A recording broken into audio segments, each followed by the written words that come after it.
Before we start reading our first poem, I would like to just go over some tips on how to read poetry and how you can understand it to the best of your ability.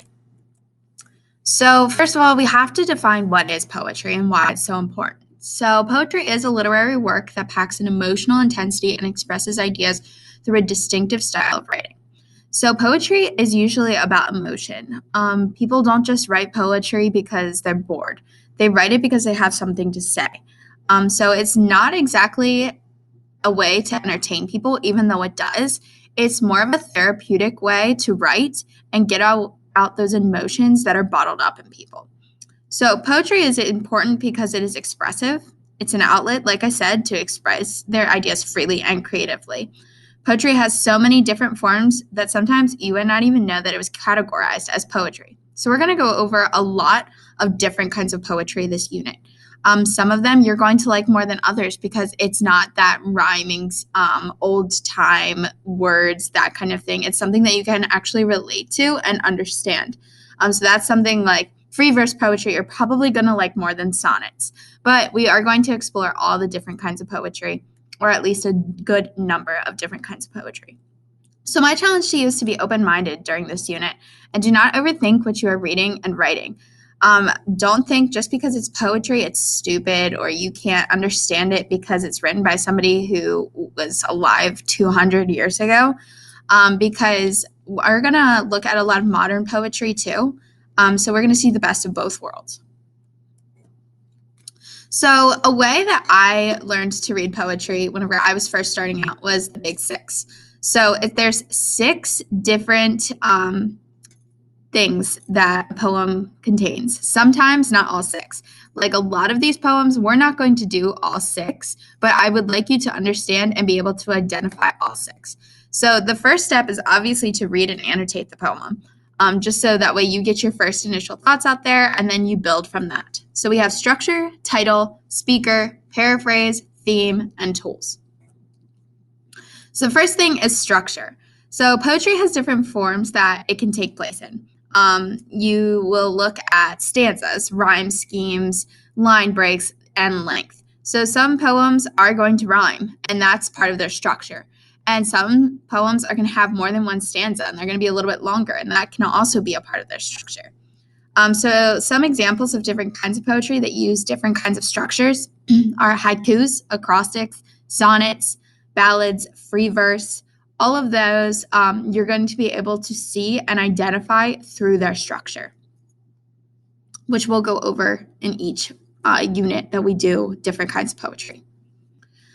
Next thing I want you to look at is the title. So most of the times, the title will relate very well to the poem. Sometimes you're going to have to think a little bit more about the title and how it relates. And some poems don't even have titles. So what I would like you to think about is, how does the title relate to the poem? And how does the title appear in the actual poem, or does it relate to the poem in some way? And what do you think the author had in mind while choosing the title? Then we have the speaker. So this is the writer. They could be taking on a form of a different kind of speaker. They could be kind of like a character that the writer takes on. But I want you to think of what the speaker's like. Like, what is their personality like? Are they happy? Are they sad? Try to think of who the speaker is. Is it the writer themselves, or is it somebody that they know? What is the speaker passionate about in the poem? Because, like I said, poetry is about being expressive, about showing their feelings. So they're going to be passionate about something. And do they show a certain emotion or attitude through their writing? A lot of poets write about heartbreak or love, so that emotion is usually really relevant in poetry. We then have paraphrase. So this is probably the biggest thing that I'm going to challenge you to do, is just read line by line or stanza by stanza and reword the phrases in your own words. This is going to help you understand the poem in your own way.